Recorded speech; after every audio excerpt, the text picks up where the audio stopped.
You gotta stop expecting horror movies to change your life. I got a confession to make to you guys. The horror movies I watch the most are the ones I give 3 out of 5 stars on Letterboxd. And I think you know exactly what kind of horror movie I'm talking about. The one that doesn't change your life, but also isn't exceptionally terrible. The kind of movie you can throw on in the background while you're playing video games or scrolling through X on your phone. I'm making this video because that type of movie is at serious risk of going away, and we cannot let that happen. 3 out of 5 horror movies used to be everywhere. They were on the cover of Fangoria. They were getting video game and TV show adaptations. Hell, they were even on lunchboxes, but they are at serious risk of going away, and I gotta do something to stop it. When I was a kid, there was nothing better than those Friday nights where my dad would take me to Walmart and let me get one of those $5 5 horror movie collection DVDs and a microwavable bucket of popcorn and let me go nuts for the rest of the night watching all 5 of those movies. It was the best. I was just having a good time, and I'd argue that most horror movies fit within that box,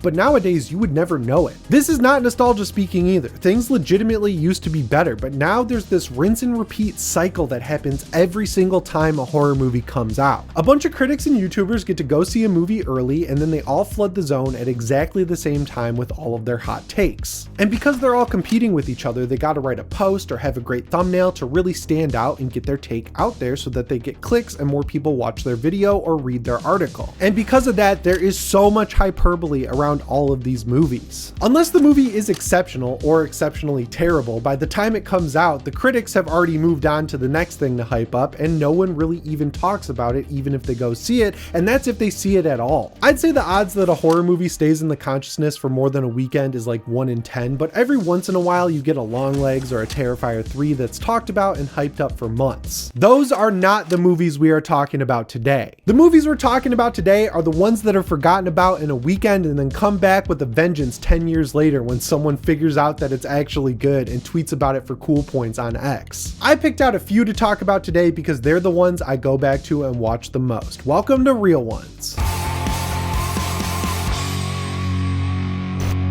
I'm sorry I gotta do this, but my corporate sponsors are telling me I gotta get through this Patreon pitch, so please don't skip ahead. I got a page at patreon.com/realones and you should go follow it for free. It's a great way to just keep up with what I'm working on, but if you subscribe for $4 a month, you get these videos uncut and ad-free. What's better than that? It's linked down in the description. It's linked in the pinned comment. Please check it out because it really helps me put all the time and energy that it takes to make one of these videos into making one of these videos. But with that out of the way, let's talk about some 3 out of 5 horror movies. All right, I'm gonna set the tone perfectly and start this video off talking about Halloween 4, The Return of Michael Myers. When October hits and the weather starts cooling down, this is the first movie I go to every single year to get myself in the Halloween spirit. As far as sequels go, this one had a lot riding on it, which is insane because John Carpenter gave Mustafa Akkad the perfect platform to build Halloween on as a huge franchise. First off, and most importantly, he put the subgenre on the map to begin with, which is huge, but he also created the perfect serial killer in Michael Myers. He's simultaneously extremely cool looking, but also extremely creepy. The customized Shatner mask paired with mechanics coveralls and a butcher knife in hand is perfectly believable, and it just fits a movie called Halloween. And he left it wide open for a billion sequels by letting Michael escape into the night at the very end of the movie. Carpenter also gave them a great out on bringing him back for more sequels because he wanted to go make The Fog. They could have just brought in a new director and writer, added in some new teenagers for Michael Myers to go after, and just kept the most important stuff, which again is Michael Myers showing up in that customized Shatner mask killing people on Halloween night. But for some reason the producers looked a gift horse in the mouth and threw all that good fortune out the window. They poked and prodded Carpenter to come back for more Halloween movies, and because he didn't want to do it, he threw a bunch of demands at them. He didn't want to direct it, so they had to pay for him to write it but also hire another director. He wanted more money obviously, so the sequel became more expensive. The worst demand he came up with in regards to the franchise's future is that he wanted to definitively end it, so he had the ending play out with Dr. Loomis shooting out Michael's eyes and then blowing up the 2 characters by shooting a gas tank at the climactic sequence at the end of the movie in the hospital. Shockingly, the producers looked at him and said go for it, so they shot the movie, and even with all that baggage, it made some pretty good money, so they looked at making a 3rd one. They didn't miss a beat with that sequel. They got Halloween 3 Season of the Witch out the door in just 1 year, and I know it seems dumb or stupid in hindsight to make a movie without out Michael Myers that soon after Halloween 2, but they were building the slasher genre plane as it flew, so like turning it into an anthology kind of seems like a good idea when you have that context. Regardless, the negative revenue trend continued on, so they put Halloween on the shelf for like 6 years until Mustafa Akkad looked at what was happening with Friday the 13th and A Nightmare on Elm Street, realized they were eating his lunch, and pulled Michael Myers back off the shelf and dusted off his mask. People simply wanted more Michael Myers, so despite all their f***ups, they had a layup just sitting there right in front of them. And I put John Carpenter on a pedestal for sure. He's one of my favorite directors of all time, but he did not have the right idea for Halloween 4. Akkad did. At that point in time, John Carpenter and Deborah Hill still owned some rights to Halloween, so they had to be consulted for a new movie, and they came up with the idea to give Dennis Etchison a script. He's the guy who wrote the novelizations for Halloween 2 and 3, so it kind of made sense. You can find the script he came up with online, and man, it is nuts. First of all, the opener is ripped straight from A Nightmare on Elm Street. It is told through a dream sequence. Michael shows up as a 12-foot shadow monster. He inhabits the Wallace house and turns it into a monster with pumpkin eyes and shoots blood out the front door. It is as far from a Halloween movie as you can get. It is bizarrely similar to Halloween Ends as well. It picks up a few years after the first two Halloween movies and focuses on all the characters who survived those first two movies. They end up manifesting Michael back to life with their collective fear and all that. Akkad took one look at that script and said, "We do not have the budget for this. It is way too complicated. Rewrite that shit immediately." Carpenter and Hill were pissed about that, so they sold their shares in the franchise and just walked away. With how Halloween 3 turned out, Akkad looked at the franchise and figured the best path forward would be to make a simple slasher movie with a low budget and just bring back Michael Myers to Haddonfield and have him start killing teenagers. He saw an episode of Freddy's Nightmares directed by Dwight H. Little and thought it was pretty good, so he hired him to direct it, and then Little hired his friend Alan B. McElroy to write the script. It was all going pretty good until a writer's strike was announced, so Alan B. McElroy had to sit there and hammer out a script on his keyboard in 11 days. The only returning character is Dr. Loomis. There's no Laurie Strode, and he's the only character I think you need to bring back at that point in time, because he's always worked as the Van Helsing to Michael's Dracula, and he is going crazy in this movie, and I love it. And the jury's still out on why Jamie Lee Curtis didn't come back. She still can't stop thinking about coming back to Halloween after so many endings, but they didn't bring her back. It was either they didn't want to pay for her or she didn't want to do it. So Laurie Strode dies off screen between Halloween 2 and Halloween 4, and they focus on her daughter, Jamie Lloyd, and what they came up with is decent. I'll get the negatives out of the way first. There's an interesting paradox with the Halloween franchise where everyone working on it seems to understand that the reason people see it over and over again is Michael Myers, but they consistently put the least effort possible into getting his look right. When I look at this mask, I see a Michael Myers who's just as surprised he made it out of Halloween 2 as everyone else, and the reason the coveralls don't work is because for some reason they've got armored padding underneath them. And he looks way cooler in the intro when he's all bandaged up. I've always thought that Metal Gear Solid 5's Venom Snake at the beginning of that game is calling back to this movie because it just looks so cool. They should have kept that look throughout the movie, knowing what mask we got. And the craziest thing is that even though they had to take a 6-year break from Michael Myers because they killed him so definitively in Halloween 2, they just do it again in this one by blowing him to bits over a ravine. They want Halloween to be a 20-movie franchise. They keep killing Michael Myers definitively at the end of it. Make it make sense. But beyond those minor complaints from someone who's watched this movie 100 times, it has a lot of the hallmarks that make it one of my favorite Halloween movies. I know people point to The Ring or Midsommar or Scream as 3 of the best horror intros of all time, but I think Halloween 4 deserves to be on that list as well. The shots of Utah in the fall full of vintage Halloween decorations are as close to a Midwest Halloween as you can get. It is excellent. It's immaculate. It is perfect. The orange title text is so bright and vibrant, it puts me in that Halloween spirit even though I live in Michigan and sometimes it's 90 degrees in October and sometimes it's 20 degrees and snowing. You never know. It also jumps into overdrive immediately on a stormy night, driving up to the sanitarium to get Michael Myers and transport him, and then he shows he hasn't missed a beat when he puts his thumb through that doctor's forehead. It's awesome. Michael also takes that goofy look personally and shows you should still be scared of him even if you haven't seen him in a while. He's a problem solver, so when he wants to knock out power for all of Haddonfield, he doesn't just snip a wire, he throws a guy onto the power transformers and blows up the whole power plant. The whole movie is unique like that by turning scenes that would usually happen off screen into big kill events that you get excited to watch. And it always makes me laugh that when he finally gets his hands on a gun for the first time in this franchise, he doesn't shoot it, he stabs Kelly through the wall with it. You could read that as he didn't know how to shoot a gun, but remember, this is a guy who knew how to drive when he broke out of Smith's Grove. I think we're dealing with a high IQ individual cool, so I think he knew how to shoot it, he just thought it'd be more fun to stab someone with it. Halloween 4 also did the impossible and got 2 new great leads for the franchise with Rachel and Jamie, and then they screw it all up in Halloween 5, but we don't need to talk about that. Danielle Harris, needless to say, is extremely likable in this movie, and when I was a kid, watching her run from Michael and thinking that he was actually going to kill her just let me know that this movie works. Rachel's a great older sister character, and it all culminates in this excellent climax where Michael chases her across the roof of a house. It's a great set piece for a slasher movie because she has nowhere to go, but then she falls off the roof, and I always cheer when she gets up at the end because that would kill anybody.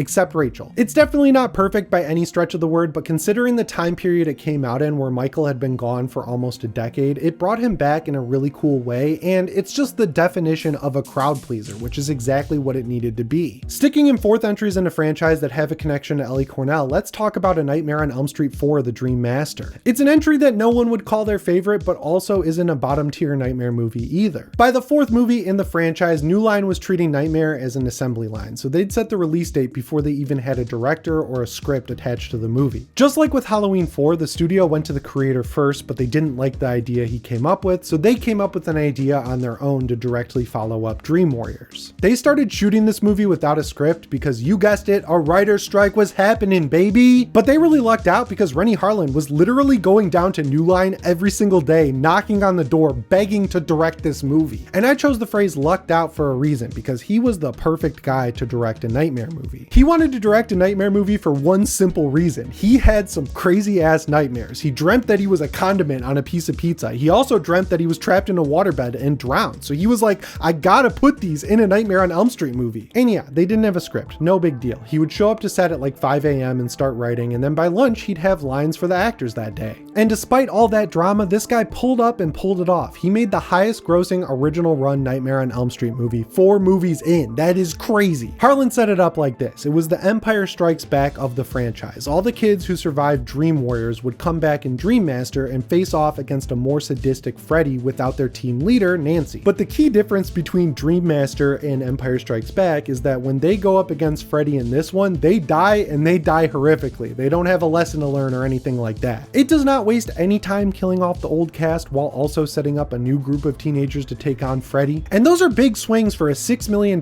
slasher movie that didn't have a script, but like I already said, Renny Harlin pulled it off. I think the biggest issue is the baton pass from Kristen, Kincaid, and Joey to Alice, Sheila, Debbie, and Rick. It's a lot of characters to work with for a 90-minute slasher movie, and then you're also killing off old characters while introducing new ones, and then there's this lore element where Freddy has to be connected to the original Nightmare family unless one of them uses their dream powers to bring other kids into their dreams, and then Freddy can infect their dreams. It's just a lot going on. I do like the 80s-ness of it all, like Alice using her friend's abilities to fight Freddy who's using their weaknesses. That all works great. But like the lore is the least important part of A Nightmare on Elm Street, and this movie adds a lot of it in and rigidly adheres to it. And there's a simple solution here. Just set it 15 years after Dream Warriors and have the new cast of kids be the kids of the old kids. Anyway, there's some franchise best kills in this movie. The one I still have to look away from, I've mentioned it here before on the channel, is when Debbie is turned into a cockroach and crushed in a roach motel. It is disgusting. I hate it. The makeup work is immaculate in this movie. Everything is gross, wet, and smelly. Like, how many movies can you smell besides Rugrats in Paris? When I rewatched it for this video, I rewound the ending segment like 5 times just to figure out how they did that effect where the baby arms come out of Freddy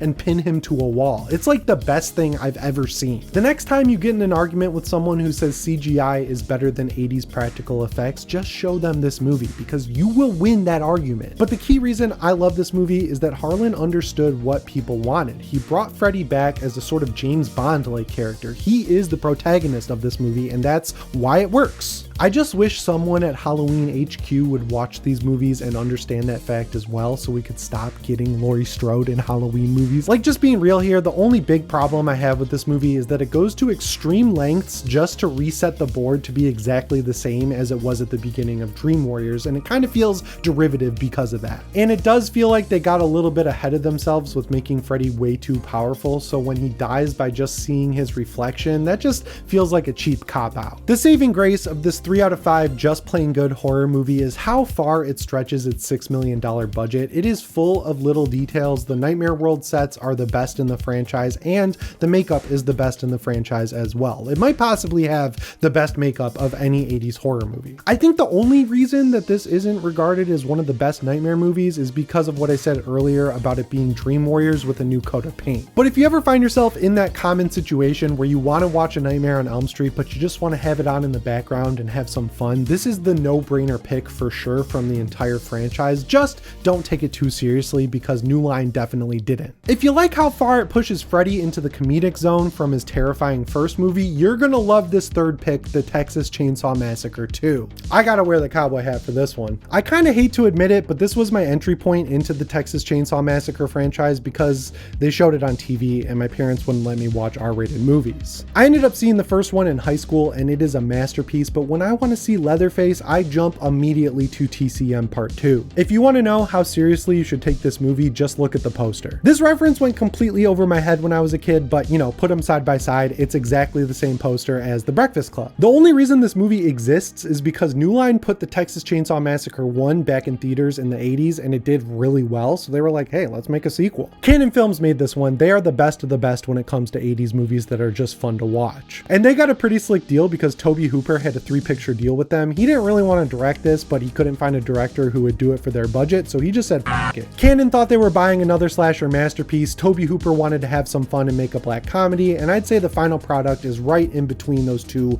spectrum ends. I love this movie for 3 reasons. Number 1, it was shot in Austin, Texas, and it looks like it. I gotta come clean. I am a huge fan of cowboy stuff. I feel like this is an AA meeting or like I'm admitting guilt for some reason, but yeah, I go to Nashville every year for my birthday. I go to Texas Roadhouse twice a month, and my favorite game is Hunt Showdown 1896. All of that is to say this movie is 100% right up my alley. Reason number 2, Chop Top. Leatherface has always been a great marketing tool. He's a big creepy guy wearing someone else's face. He looks scary, but then when you watch the actual movies, he's more of like the Sawyer's attack dog, and he just doesn't really do it for me. This movie gives him a handler called Chop Top, who's played by Bill Moseley. He's a Vietnam veteran with a plate in his head, and he scratches off the skin with a hot coat hanger and he eats the little pieces. It's disgusting in the best way. I love Bill Moseley and I love Chop Top because he's like an anglerfish character. He draws you in by being weird and goofy, but he flips to genuinely terrifying on a dime, and it keeps you watching for the entire 90-minute runtime. Number 3, Stretch Brock. Caroline Williams is smoking hot in this movie. It's that simple. And as far as final girls go, I think the way Hooper writes her is one of a kind. She's good to a fault, which is great because it makes her immediately likable. She's a little overconfident, but she's also smart. So when she ends up in the 7 layers of hell that is the Sawyer's cannibal cave, she figures a good way out of it, but in a believably smart way. And then at the climax, when she has to fight Chop Top, she beats him at his own game by revving up a chainsaw. This movie is good because it has the gonzo wackiness, but the final girl grounds it all because she does the stuff you scream at every other final girl in a slasher movie. Horror and comedy are definitely like chocolate and peanut butter, but there needs to be a balance where you respect both genres, and this movie succeeds because it does that. Its biggest issue is definitely pacing, which is weird because it's only 90 minutes, but it makes up for that with everything I already mentioned, and its massive, immaculate, highly detailed, just pinpoint awesome sets. Every location, from the highway it opens on to Stretch's radio station to the chili contest and the Sawyer's murder cave, is full of tiny details that you just don't see anymore, and it's all in service of putting you in this movie's world. The other problem is it sets up a great character with Dennis Hopper's Lieutenant Lefty Enright and just doesn't know what to do with him. I can definitely see why he's in the movie because he's awesome, but he's so good that I would have just saved him for the next movie and had this one focus entirely on Stretch. This movie is like 3.5 out of 5 stars. It's good enough that you have to watch it the first time, but after that, if you're stuck inside and there's 2 feet of snow and you just want to feel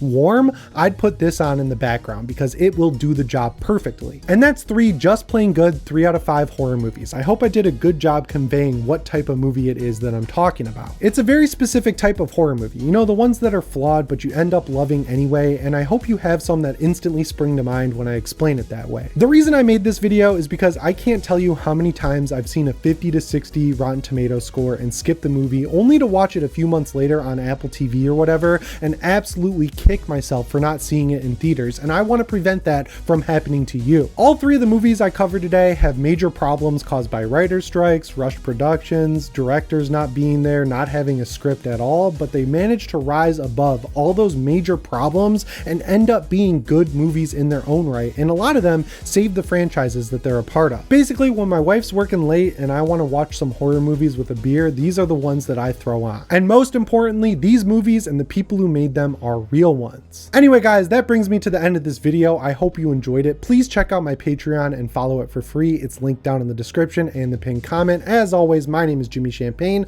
I'll see you in the next one. Thanks for watching and shape on.